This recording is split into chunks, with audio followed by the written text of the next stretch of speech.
Hi, welcome to Cycling Inform's weekly cycling tips.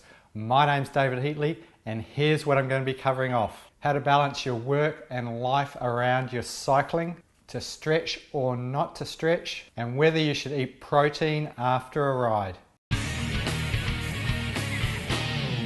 So don't forget to like us on Facebook and follow us on Twitter.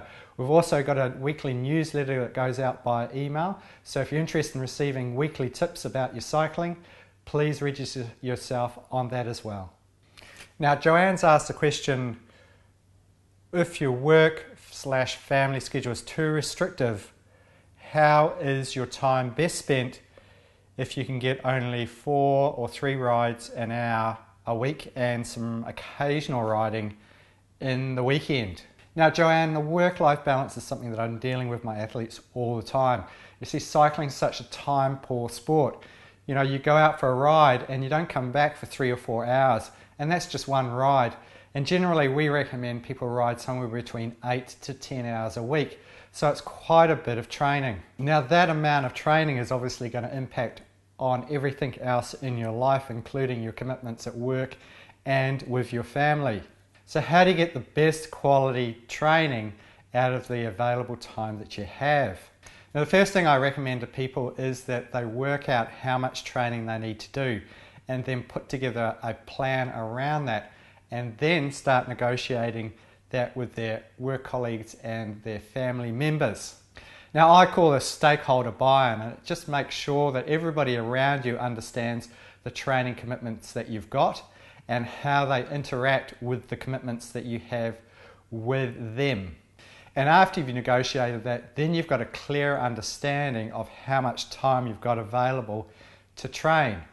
So how do you put together that plan? Well, look, I'm a really strong believer in the fact that you need to get out there and do base kilometres, and you also, to improve the efficiency of your riding, work on interval training.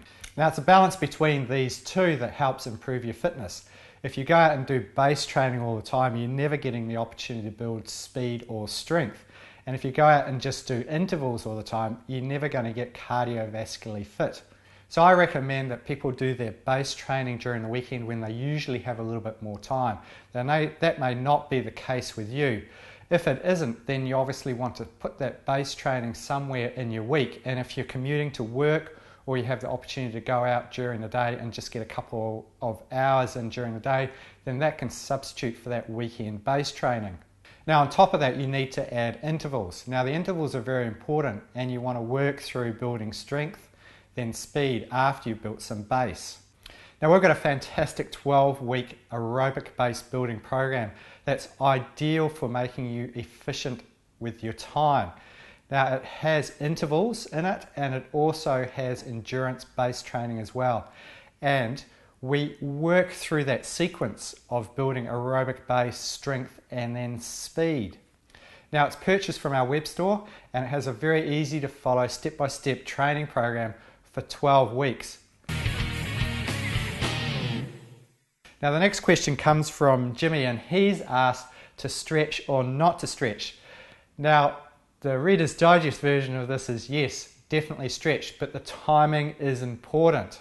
Now, the scientific research is saying that people that stretch before exercise are having a higher chance of injury than those people that stretch after exercise. Now, there's probably a few reasons for that, and I don't know why it is, but we generally recommend that people stretch after exercise.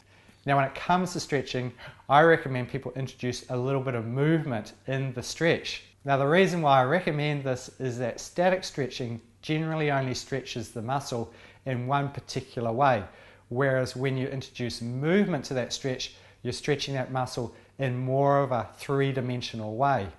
Now, I'm not talking about stretching and bouncing, which is an old technique that was introduced, well, maybe in the 80s or 90s. This is a proper stretch that you would normally do, but you add a little bit of movement into it, so you're stretching in and out of it to create a little bit of movement, and that you'll find will give you a better quality stretch and loosen up your muscles a lot quicker. Now, the other thing that comes out of that is that you'll feel a lot better when you actually come out of the stretch, and this is very important. Now, on our Matt Brindle Functional Strength Training DVD that you can either purchase as a DVD or you can download the electronic versions of it, we have mobilizers specifically set up to help you with your stretching for cycling. Now these stretches involve a lot of movement and they're actually very subtle.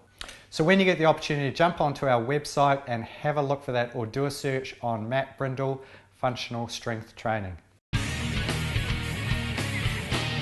So the last question I have is from Jimmy about post-exercise protein boost. Now this falls into the realm of nutrition. And look, I'm a big fan of protein. Protein helps repair your muscles after exercise. Now there is scientific research that's come out that talks about timings associated with the consumption of protein and also carbohydrates. And generally that research talks about consuming it within the first 1 or 2 hours. Now there's also research that comes out that says that it absolutely doesn't matter what time you consume carbohydrate or protein. So here's my take on it. I think it's important to have, firstly, a good, healthy nutritional strategy around the food that you're eating. So regardless of the sort of protein and the timings for that, I think it's more important to start focusing on what you're eating day in and day out. Now my nutritional strategies are pretty simple. I recommend that people don't eat fried food, that they consume a lot of carbohydrate and vegetables and protein in their rawer states, that they stay away from highly processed food, and that they consume in moderation. Now I also recommend that people look for opportunities to reduce the amount of salt that they have in their diet, and also to eat carbohydrates that are generally low GI.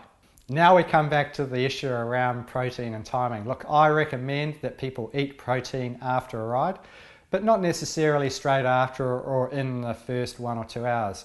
As long as you eat a good protein that's lean within the evening of your ride, you'll get a good result from that. Now back to the timing associated with eating proteins. Look, I recommend people do eat protein after a ride, but I recommend that you do it sometime during the evening of that ride or after a ride. So it doesn't necessarily have to happen straight after the ride. There's also evidence to say that if you eat a protein in the evening, you'll be able to use that protein as you digest it during the night when you're repairing your muscles when you're asleep. Now I don't know how true that research is, but it certainly makes sense. So my recommendation is to eat a protein after a ride sometime before the evening, before you go to sleep, to give the opportunity for your body to digest it before you hit the sack. So thanks very much for watching these cycling tips. I hope they've been helpful. My name's David Heatley from Cycling Inform.